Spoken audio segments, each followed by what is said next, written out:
Halo, ketemu lagi sama aku di video yang ketiga. Dan kita kembali mengulas materi mata kuliah keterampilan berbahasa. Dan sekarang elemen yang terakhir yaitu membaca dan menulis. Langsung saja, kira-kira apa aja yang kita bahas kali ini? Simak terus video aku ya. Materi yang pertama kita akan membahas pengertian, tujuan, aspek-aspek membaca sebagai suatu keterampilan dan mengembangkan keterampilan membaca.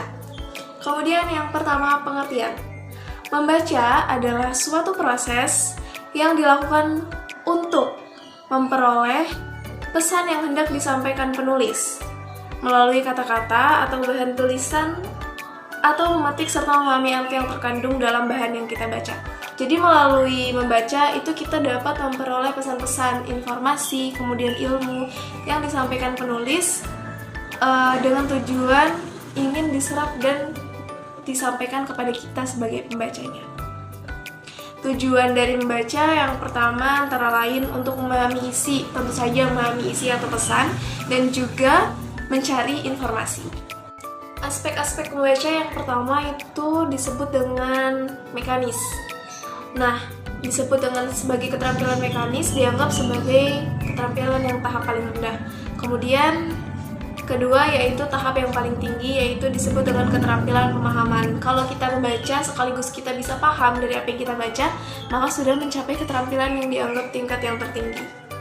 Sedangkan pengembangan keterampilan membaca siswa itu tentu memerlukan peran guru yang sangat penting.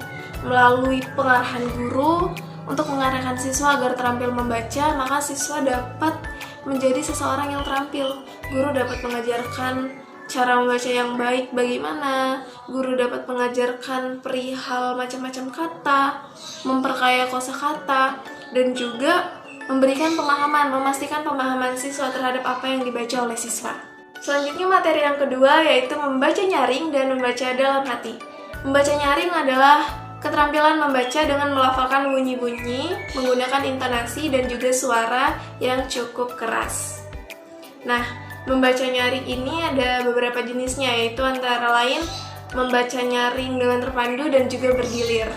Biasanya dilakukan di sekolah-sekolah dengan membaca bagian per bagian bergilir dari guru, kemudian ke siswa-siswa yang lainnya. Nah, tujuan dari membaca nyaring antara lain melatih siswa agar membaca dengan kalimat yang jelas tanpa terbata-bata, melatih intonasi dan vokal yang jelas dan baik, dan juga agar siswa tidak terbiasa kembali melihat pada bacaan. Dan juga membaca nyaring ini melatih kemampuan kepercayaan diri siswa meningkat. Nah, manfaat dari membaca nyaring ini banyak banget teman-teman. Yang pertama, guru bisa mengenalkan siswa bagaimana cara membaca dengan gaya positif. Kemudian mengekspos siswa agar memiliki banyak kosakata yang baru. Lalu melatih kepercayaan diri siswa, memberikan informasi baru, dan juga melatih daya simak tadi berhubungan dengan elemen menyimak. Melatih daya simak agar siswa itu terlatih mendengarkan teman yang baca nyaring sehingga imajinasinya juga terlatih. Selanjutnya membaca dalam hati. Membaca dalam hati adalah kegiatan atau teknik membaca tanpa suara. Jenis membaca ini menekankan terhadap pemahaman pada isi bacaan.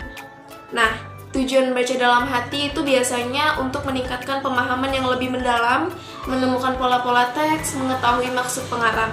Jenis membaca dalam hati antara lain biasanya ada survei, perhatian, dan juga dangkal. Selanjutnya materi yang ketiga adalah memahami membaca telaah isi dan telaah bahasa. Ternyata ada beberapa telaah di dalam elemen membaca. Yang pertama itu telaah isi. Telaah isi adalah membaca dengan memahami isi bacaan. Jadi menuntut ketelitian, daya pikir kritis, pemahaman kita terhadap isi. Berfokus pada ide-ide yang tersirat dalam bahan bacaan. Jenis-jenisnya antara lain membaca teliti, pemahaman, kritis, dan juga membaca ide. Kemudian membaca telaah bahasa. Telaah bahasa, seperti namanya telaah bahasa, tentu kegiatan membaca ini berfokus pada pentelaahan bahasa di dalam suatu bacaan, yaitu bagaimana bahasa membangun bacaan tersebut. Jenis membaca telaah bahasa ini antara lain membaca bahasa dan sastra Indonesia. Selanjutnya kita memasuki materi yang keempat, yaitu seluk-beluk menulis. Menulis adalah kegiatan seseorang untuk mengekspresikan ide, gagasan, dan juga ingin menginformasikan sesuatu kepada pembaca. Nah, tujuan dari menulis antara lain memberitahukan, menginformasikan, meyakinkan, menghibur, dan juga menceritakan. Fungsi menulis antara lain ada fungsi personal, juga ada fungsi estetika, lalu ada fungsi informatif, deskriptif, dan lain-lain. Selanjutnya ada ragam tulisan. Yang pertama itu ada teks narasi. Teks narasi adalah tulisan yang biasanya berisi tentang cerita atau rangkaian peristiwa pada suatu waktu. Nah, kemudian yang kedua ada eksposisi, adalah teks yang biasanya berisi penjelasan tentang informasi tertentu. Lalu ada teks argumentasi yang biasanya ditulis pengarang untuk dapat membujuk atau mempengaruhi pembaca agar menyetujui pendapat dari si penulis. Lalu kemudian ada teks deskripsi, biasanya berisi penjelasan detail tentang suatu objek yang bisa mempengaruhi sensitivitas pembaca sehingga meningkatkan daya imajinasi. Dan yang terakhir adalah teks persuasi yang biasanya berisi tulisan ajakan menghimbau untuk dapat mengajak pembaca melakukan hal yang dituliskan oleh si penulis. Selanjutnya kita memasuki materi yang terakhir dalam elemen keterampilan menulis, yaitu keterampilan menulis dengan bermacam nada. Yang pertama ada menulis dengan bernada akrab, biasanya menyangkut dengan urusan pribadi. Karena ketika kita menuliskan sesuatu tentang diri kita, tentu nada yang kita tuliskan adalah keakraban terhadap diri kita sendiri.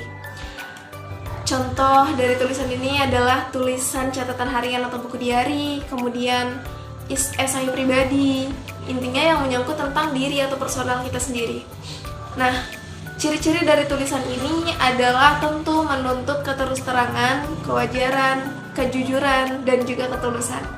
Lalu yang kedua ada tulisan bernada penerangan. Biasanya tulisan ini berisi informatif, sifatnya ingin memberikan informasi atau penerangan kepada orang lain. Nah, ragam tulisan ini yaitu ada tulisan faktual terkait fakta-fakta yang terjadi, dan juga pemberian pribadi atau menginformasikan tentang diri. Selanjutnya ada tulisan yang bernada mendebat. Biasanya tulisan ini adalah tulisan persuasif yang dapat menarik perhatian pembaca. Karena di dalam tulisannya mengandung nada-nada meyakinkan, pengalaman pembaca adalah sesuatu yang penting. Nah, ciri-ciri tulisan bernada mendebat ini yang pertama tentu harus jelas. Kemudian antusias, bersifat persuasif, mempengaruhi, dan juga sedikit dramatis. Nah, bentuk tulisan bernada pendapat antara lain yang pertama persuasi logis, berdasarkan pemikiran logis. Lalu dan mengandung emosional yang kedua. Dalam tulisan pendapat itu selain logis dan juga dia mengandung nada-nada emosional. Dan terakhir adalah tulisan yang bernada mengkritik. Tulisan ini mengandung nada yang mengkritisi sesuatu. Biasanya ciri-cirinya yaitu mengandung makna pertentangan antara suatu hal, dan juga sengaja menggunakan kata-kata yang mungkin sedikit menyalahi, karena kata-kata kritis ini mempengaruhi pembaca agar dapat memahami bagaimana perbedaan pendapat di dalam suatu tulisan tersebut. Mungkin sekian video ulasan materi keterampilan berbahasa di semester 5. Terima kasih atas perhatian kalian untuk menyimak video penjelasan dari saya. Semoga apa yang saya sampaikan dapat dimengerti dan dipahami, serta menambah dan mengulas kembali pengetahuan kita semua. Saya akhiri, mohon maaf bila ada kesalahan.